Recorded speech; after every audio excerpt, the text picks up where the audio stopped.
Curiosity can save a life. Not every question needs an immediate answer.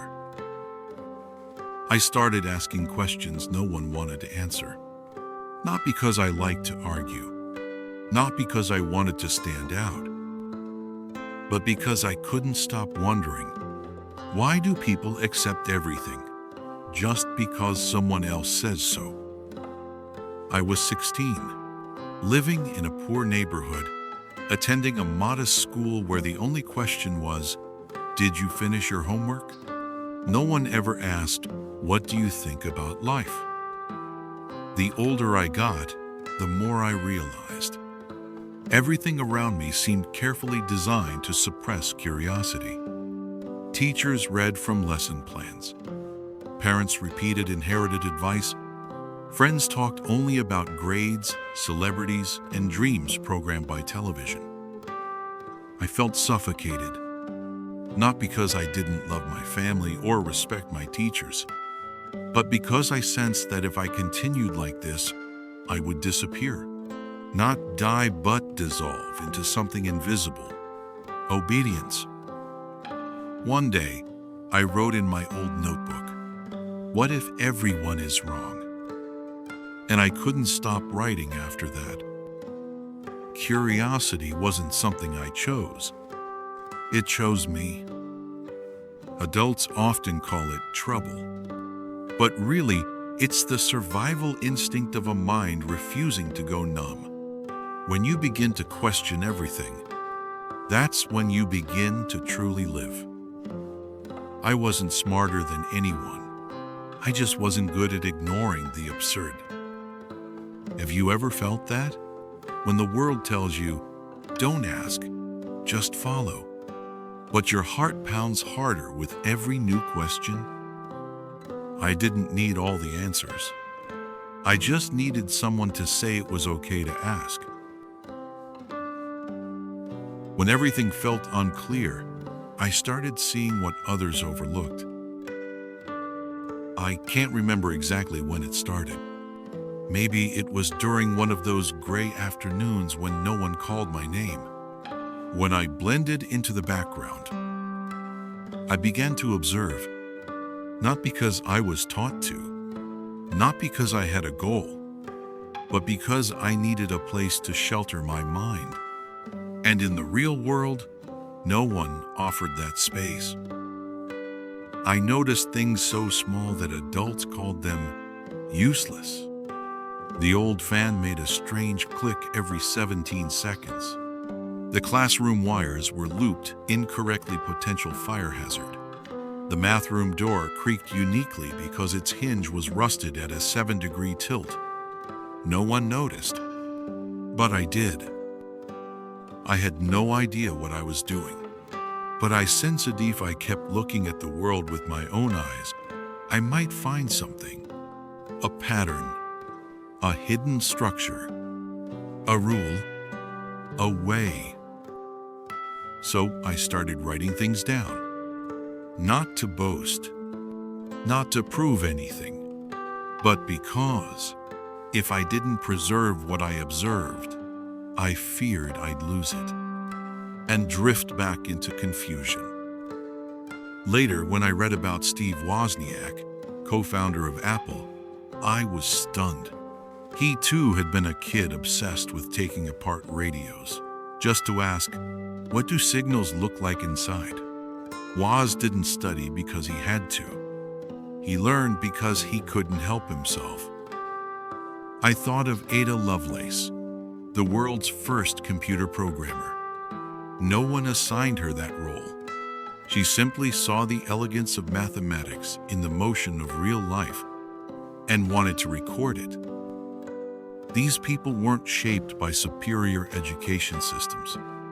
They were born of curiosity, a force no one can manufacture, but no one can suppress either once it truly awakens. I once read a Buddhist phrase that haunted me through adolescence. The mind is like the earth. It refuses nothing. I began to accept everything around me without judging, without rejecting, simply observing and letting those things ask the questions for me. Perhaps that's what prepared me for the day it finally happened. The day I walked into the old equipment room and saw the first computer of my life. Just an old, forgotten machine. In the dusty storage room at the far end of the school hallway, among rusted toolboxes and chewed-up wires, I stumbled upon it. An old computer, half-broken, nearly useless. No one touched it. No one cared. But to me, it felt like a sleeping creature, a secret waiting to be awakened. It had no screen. Several keys on the keyboard were broken. The cables were tangled like a bird's nest. Yet when I ran my fingers across its faded plastic surface, I felt something strange, as if I were touching the future. I didn't know exactly what it did, but a simple question sparked inside me. How did this thing used to work? That question took me further than any textbook ever had. I asked the janitor if I could bring it to the back of my classroom just to see what's inside. He chuckled, "It's junk. Do whatever you want." Honestly, I had no idea where to begin. But even just sitting there, unscrewing its panels and tracing the wires, made me feel different. I wasn't a student waiting to be taught. I was someone searching for answers. I remember seeing the circuit board for the first time, dozens of pathways winding like a maze. No one explained it. There was no manual, but I felt it was speaking a silent language, and I wanted to understand it. That was the first time I experienced something that wasn't quite knowledge and not yet passion. It was a pull from within, something that lifted me from confusion and darkness, something that made me want to know, not for grades, not for praise, just because I wanted to. I started borrowing more books from the school library, not the ones assigned to students, but the old technical manuals, almost ready to be discarded. I devoured them, and with each new page, that broken computer seemed to reveal itself more clearly in my mind. No one understood what I was doing. Some laughed. Even the principal said, "Don't waste your time with that thing. Focus on real studying." But I didn't care. I was living in a world only I could see. A world of unanswered questions. A world of forgotten things, each carrying a story within. Knowledge isn't something that's handed down. I used to believe that smart people were the ones who had all the answers. That knowledge was something you could receive, memorize, and pass. That if I read enough books, listen to enough lectures, I would know something.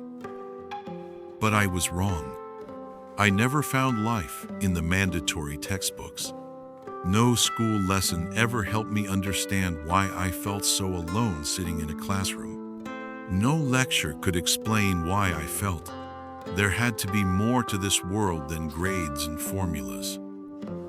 So I started reading more, not to find answers, but to find better questions. Carl Sagan once said, "Somewhere, something incredible is waiting to be known.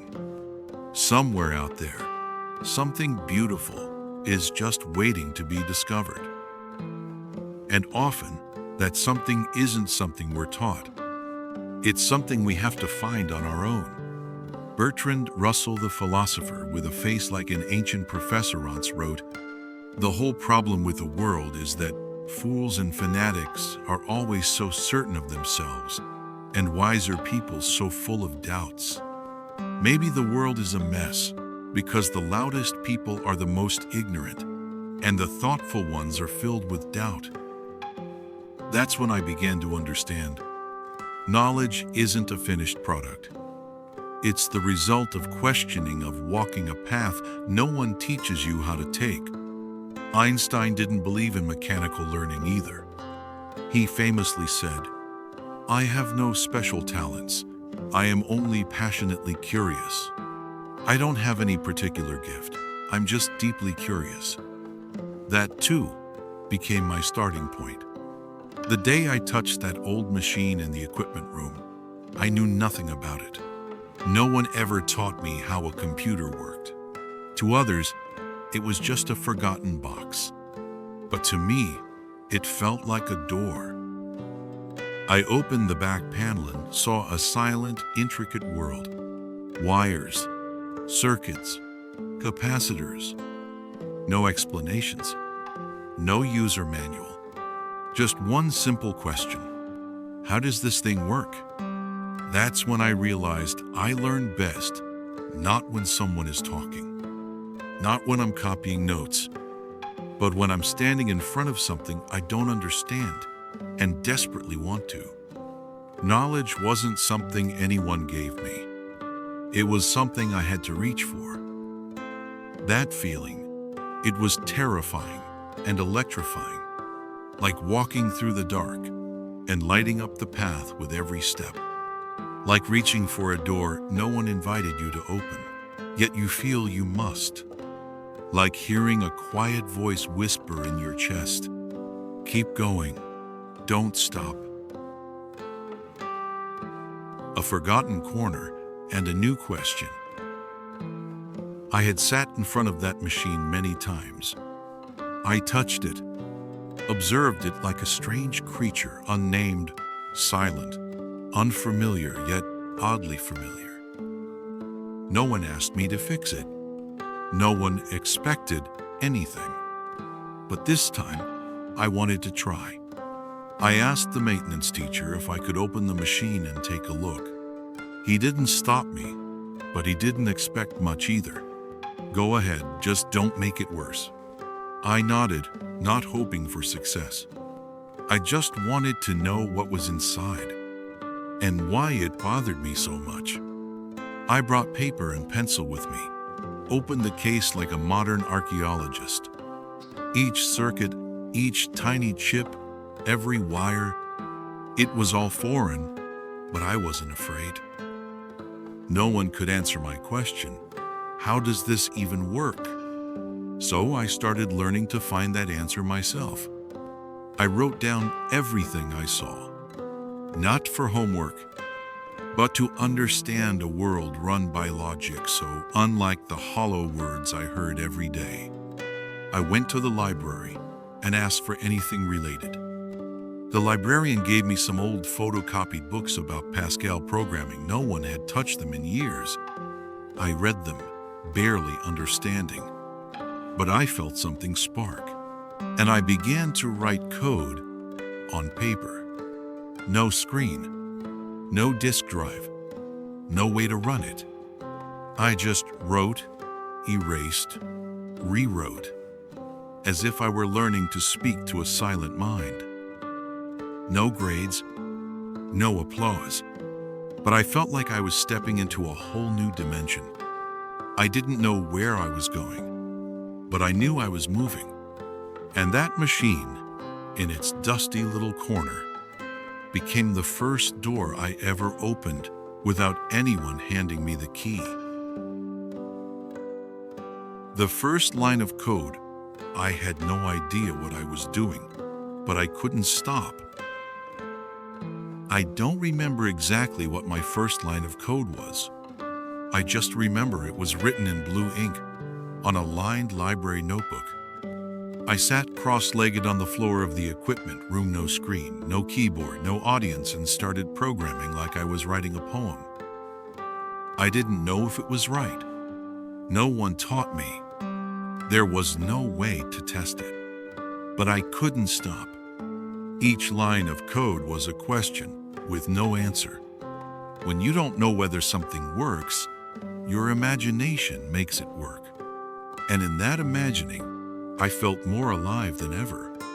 I copied examples from the photocopied Pascal book, begin, write, read, if, then, end. Dry syntax to most. But for me, it was the first language where a human could speak to a machine. And in that language, I saw not just logic but respect. You couldn't command without clarity. The machine only did what you told it. It didn't judge. It didn't assume. It was a mirror, blunt but honest. It was the first time I had a conversation with something emotionless but incapable of lying. And that made me feel safe. At home, I had to listen to things I couldn't believe. At school, I had to repeat words I didn't understand. But here in the world of code, I could finally be myself through the way I thought. I made so many mistakes. Got the order wrong. Didn't understand variables, functions, loops. But I wasn't afraid of being wrong. Because here, wrong wasn't failure, it was information. Each mistake was a signpost. Each crossed out page became a map of my thinking. I wrote until my hands ached, until night fell, until there wasn't enough light to see the page. Then I came back the next day. And the next. I never thought I was learning to be a programmer. I just wanted to understand how something complex could come from something simple. A chain of instructions, a clear structure, an idea that ran straight from beginning to end. It was clean. It made sense. And in a world that felt chaotic, I needed something like that to hold on to. We don't find passion. We cultivate it through curiosity. People often ask me, how did you find your passion? But I believe that's the wrong question. Because passion isn't something you stumble upon like a coin on the sidewalk. You don't wake up one morning, look out the window, and suddenly know you were born to program, or paint, or teach. It doesn't arrive fully formed. Passion is a seed, and you plant it with curiosity. You water it with patience, and you accept that in the beginning, it won't look like anything remarkable. For me, programming didn't begin with a dream to change the world. It began with a dusty, forgotten machine, a piece of paper, a line of broken code, and one simple question: what happens if I try this? I had no idea where it would lead. But every time I got something wrong, every time I didn't understand, every time I had to look something up, I grew more attached. Not to the success, but to the feeling of discovery. I used to think passion had to be a fire burning bright from the start. But it's more like a faint light at the end of a long tunnel. You don't run toward it. You walk, step by step, through confusion, through silence, through unanswered questions. And one day, when you look back, you realize how far you've come. And you know, this must be something I love. Angela Duckworth, in her book Grit, The Power of Passion and Perseverance, found that people who stick with even a faint initial interest often develop a deeper passion than those always chasing instant inspiration. The difference doesn't lie in what you start with.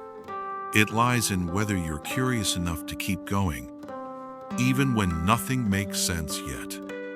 I believe passion is not given. It's built, line by line, page by page, hour by quiet hour, in a room no one sees.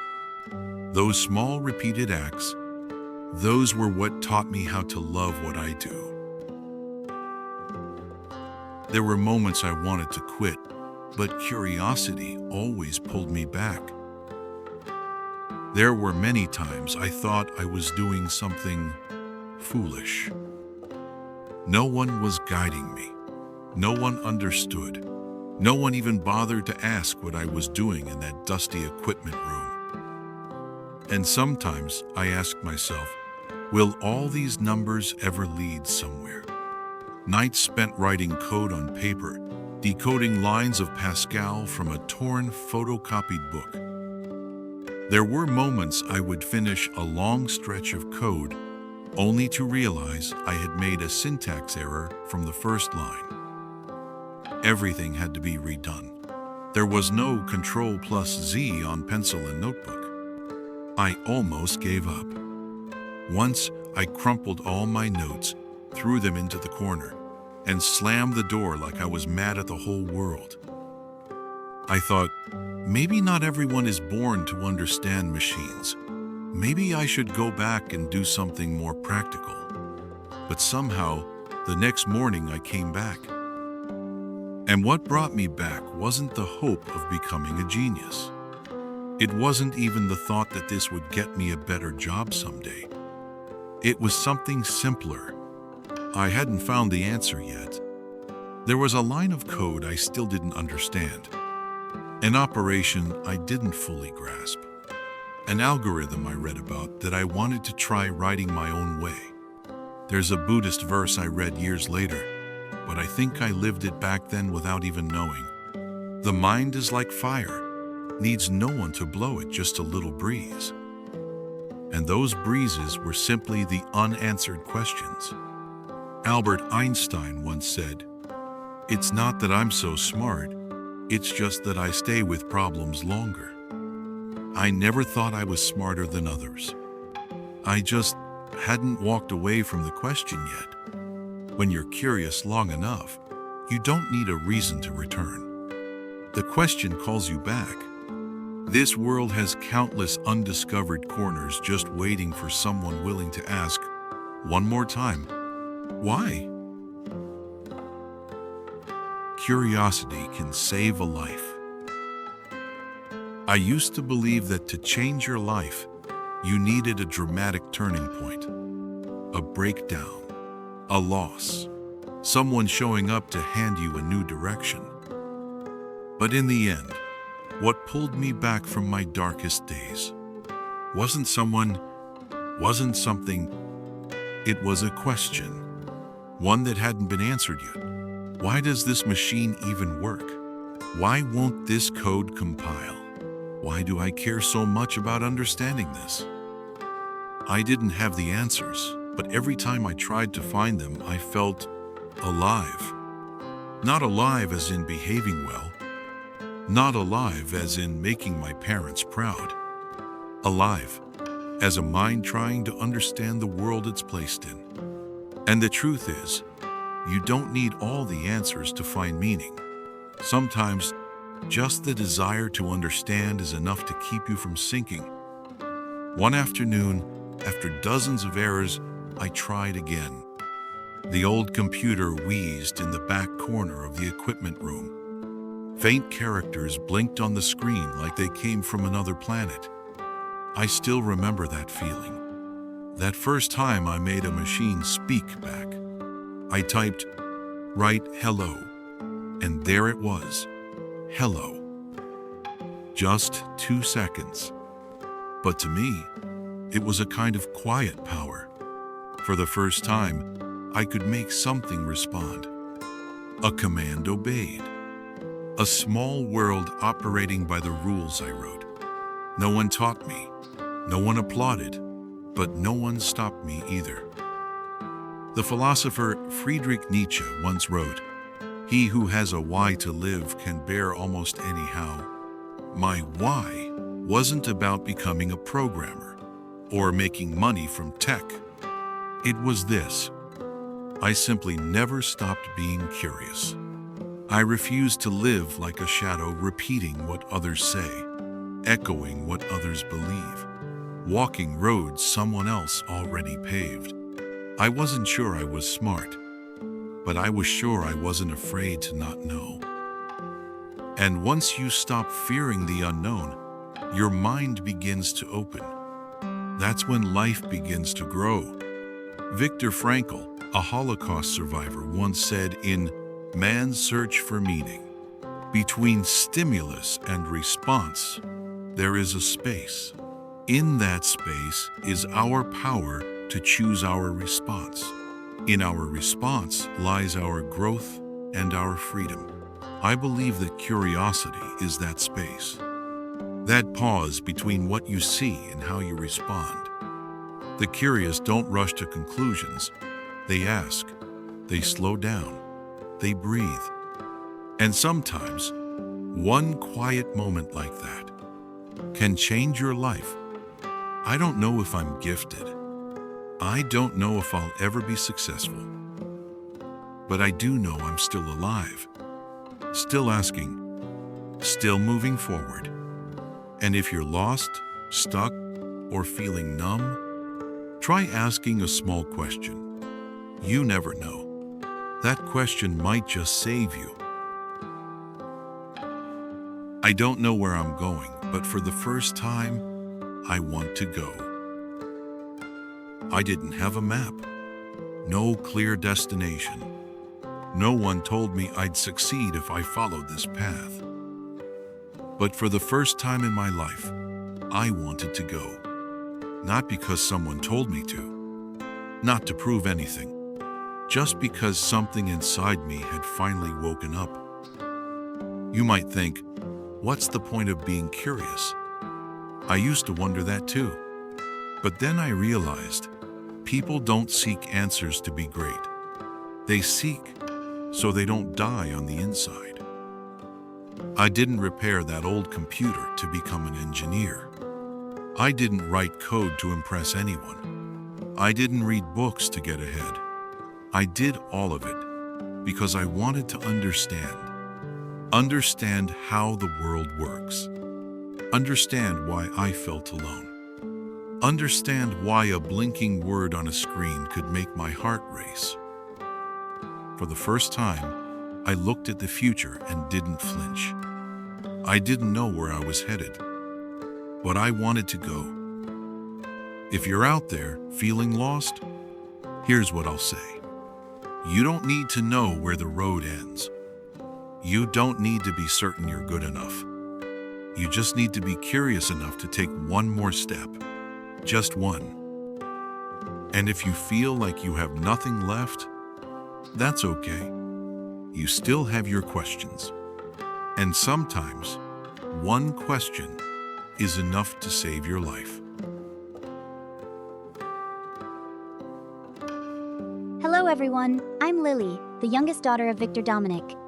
My father shared these stories, not to be remembered, but to remind us. Everyone deserves a new beginning, even the broken ones. Some names and places have been changed for privacy, but Free Your Soul is real, and it's the most precious legacy he left us.